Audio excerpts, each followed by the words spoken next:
This is James Mathers for the Digital Cinema Society at NAB 2024. I'm here with Phil Greenstreet. He's with Rosco Digital Imaging, and he's going to tell us about a new virtual production solution that they have. What do you got going on here, Phil? So what we have here is RDX, which is our update, if you like, to the soft drop system. We've been calling it digital soft drop. What it gives you is a way of putting an image up onto a wall and giving you complete control over that image in real time from camera. So here we have an Android tablet, which gives us control over what we see on the screen. The obvious things to do, as with the soft drop, which used to be a day-night, we can do the same effect, but instead of just being day and night, it's pretty much any time of day or night.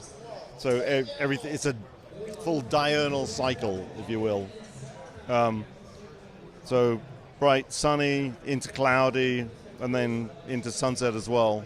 That's beautiful. Just with one finger. And we can do a lot more. I mean, you can see that the water's moving. This started life as a two-dimensional backdrop image that I shot probably about 10 years ago. So the water's been animated. If we could see more of the sky, the clouds would also be animated as a full 3D Unreal render. There are cars that will go up and down on the streets. We can change all of those values at will, so we can make it more cloudy, less cloudy, more cars, brighter colored cars, whatever you like, all from here. The one I like the most, though, is putting some weather into the situation. So what I've done is I've selected a fairly flat, light day look, which is best for rain, and I'm going to make it rain.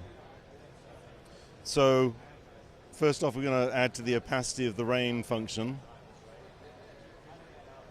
So I think we can see that on screen. We can then, it looks like it's just a shower running outside the window, so let's add a bit of depth to it. So we're going to cheat and put some fog in behind it. So let's bring up the opacity on the fog. So there we got more of a sensation of depth. And then if you want to, you can actually add to the direction of the rain, so it can be coming sideways if it's a really bad day. We could turn it into snow if you want by slowing it down. All, like I said, in real time at camera. How big can the backgrounds be? The biggest we've done so far is a 200-footer. Oh, that's giant. So a little bigger than this. We had the first outing for RDX was on the Max show Full Circle, the Steven Soderbergh directed show, and that was a somewhere between 170 and 200 feet. We've just completed a major project in the New York area that I can't talk about yet, but you'll see it. Everyone will be aware of it. And some of them are custom. I mean, so far it's running about 2/3 custom, 1/3 out of library, but there's nothing to stop us just raiding the massive library we have of images that we've built up over the last 25, 30 years, and taking any of those and doing this with them. Is this capable of any camera tracking when the camera moves at perspective? Camera tracking, to be honest, it's kind of difficult in this setup, and we've had issues when we're on set inside an actual set. So yes, you can do it, but you might want to shy away from it. However, what you can do is manually change the softening of the image. So there's also, if we go back to the main image, you can hit the blur button and increase the softness on the image at will again, to the point where it becomes kind of fuzzy, which shows a lot better on here than it does on that for some reason.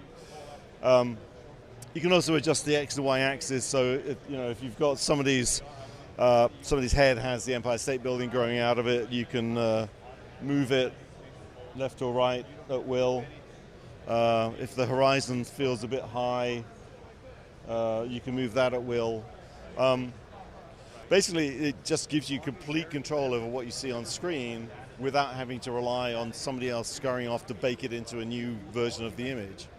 So it's just a way of giving a filmmaker really fast control of what you see on screen. You have a pretty vast library of images. How many are available for this process? We had ambitions to build out pretty much everything in the library into this format, and then the pandemic and the strike came along, which kind of put a bit of a damper on that. So we're building out on a case-by-case basis. So basically, you can see one of the rental drops that we have in our catalog, you say, I want that, and then we can build that for you, or else we'll send a team out and capture it in real time. What are some of the resolutions of the background images?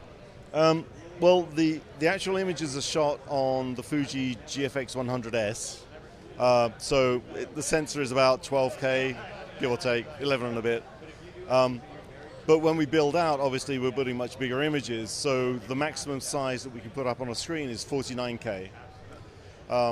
And if you look at our library, I mean, the biggest image that we made was on the Suicide Squad, and that was a 700-foot backdrop. So there's potential for going a lot bigger. Yeah, very interesting. Thank you, Phil. You're welcome. Thank you.